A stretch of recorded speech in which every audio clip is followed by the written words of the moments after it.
What I wanted to do was just talk a little bit about some of the premises behind the book that I published with Imran Ahmed. It's about what I think is a baleful effect of what is a very hegemonic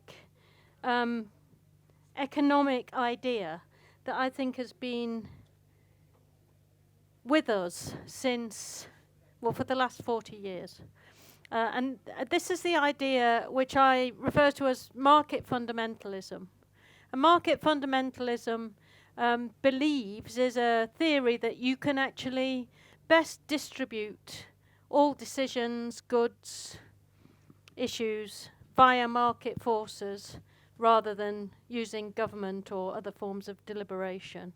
And that somehow the outcome of a market in distributional terms is by far the fairest and ensures that people have the most liberty that they're going to have. And this idea was first generated and talked about by an Austrian philosopher and economist called Friedrich Hayek. And he wrote a book in 1943 called The Road to Serfdom. So the title of this book is a play on the road to serfdom. Because my thesis is that far from avoiding serfdom, as Hayek wanted us to do by using the market to distribute everything, we've actually created a new serfdom for ourselves by taking his ideas to the extreme and privileging the market in a way, a fundamentalist way, and giving it far more power and giving it far more effect and influence than it was actually created to have. And so the paradox is we've ended up where he warned us that we would end up if we were collective. He wrote his book in 1943 at the height of the effort to win the war against Hitler, in which he noticed that the British state and the American state, to some extent, had used state power and collectivism to ensure that we had an economy that worked effectively enough to fight Hitler and to get a proper outcome to the war. And he felt that that kind of collective action, socialism, if we could use that word, would actually take away all people's liberty, and that they would not be free at all and they would be dictated to. And in fact, his view of democratic socialism and some of what he worried about actually played into Churchill's notorious Gestapo speech in the 1945 election, where he said if the Labour Party won the election, then they'd inevitably have to create a kind of Gestapo to run things. And Clement Attlee, being the great leader that he was, put him down with the observation that actually there were far more things to worry about than the Labour Party turning into a Gestapo, such as fighting poverty and ensuring that we dealt with inequality. So, after a certain Margaret Hilda Roberts got to Oxford, she picked up this book. And it's fair to say that it was the most influential book that she ever read. And she was very open about this when she was Prime Minister. And in fact, she was delighted to be given a leather-bound copy of The Road to Serfdom by the great man himself when she was Prime Minister. And there's gushing letters between the two of them talking about how they were going to destroy the trade unions and create nirvana in Britain. So this book really looks at what's happened to our society since that kind of obsession with market forces has come to the fore, and it's not really a very pretty sight. We've got a very deregulated labour market, increasingly where we have an hourglass kind of structure. So some people do very well at the lovely end of the labour market, but there's also a lousy end, and the lousy end is growing. And more people are falling into the lousy end of the labour market. And it's particularly difficult for people now, if they're in employment, to earn a reasonable amount of money if they're not in the lovely end. And so you see people who work very many hours, don't have trade union rights or recognition, so find it very difficult to access employment rights, who actually are in poverty, and 60% of those in poverty now are actually in work.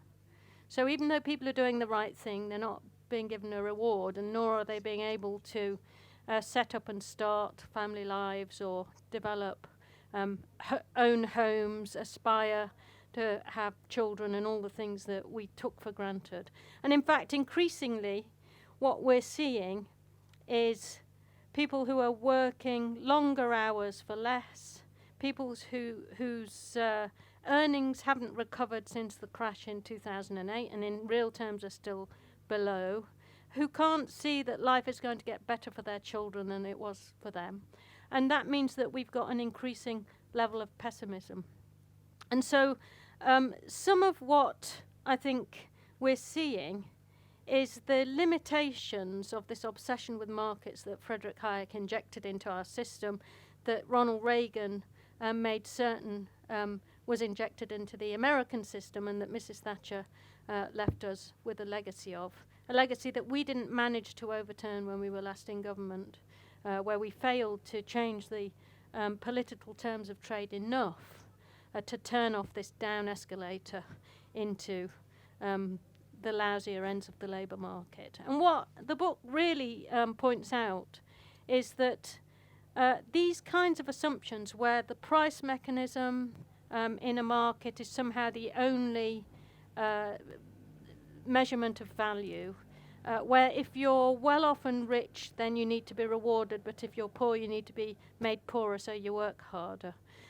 Where somehow morality is upended, so that if you're successful, that is it in itself, and somehow being selfish at that end is a good moral thing, whereas if you're not, then somehow there's something wrong with you because you're not successful.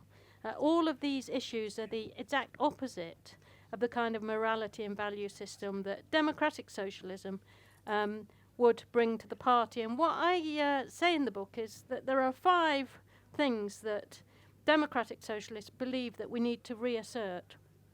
So there are 5 values really to sum up what we believe: equality, in democracy, in liberty, in cooperation, not just individualism, not just being isolated and have in a dog-eat-dog kind of world, but cooperation and internationalism.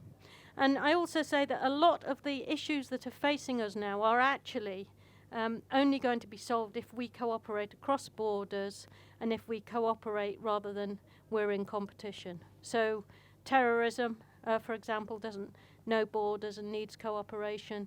The problems associated with climate change and environmental sustainability absolutely need cooperation, and creating a fairer, more equal society is in all of our interests at home as well as it is abroad. And so some of the things I say that we should be thinking of: creating a much more moral basis for a taxation system, getting away from this idea and this culture that we have in the banking industry, for example, at the moment. I'll be gone and you'll be gone, as John Kay calls it. You can extract all the wealth you like. You can do all the dodgy things you like, because by the time they find out about it, I'll be gone and you'll be gone. We'll have taken our bonuses. We'll have, and so somebody else can clear up the mess, and we don't care. That's not the kind of society that we need to create. That's not the kind of behaviour that we need to reward, but we have been rewarding it. And we can't stop it unless we take a much more collective view about what's right and what's wrong and what we want to incentivise.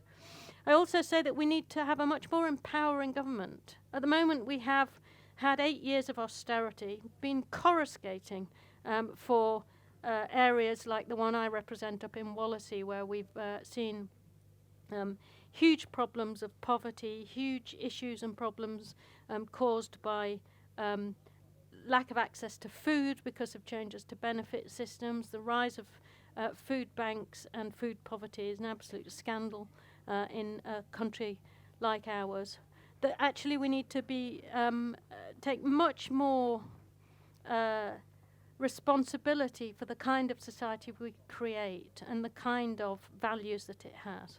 For more debates, talks and interviews, subscribe today to the Institute of Art and Ideas at IAI TV.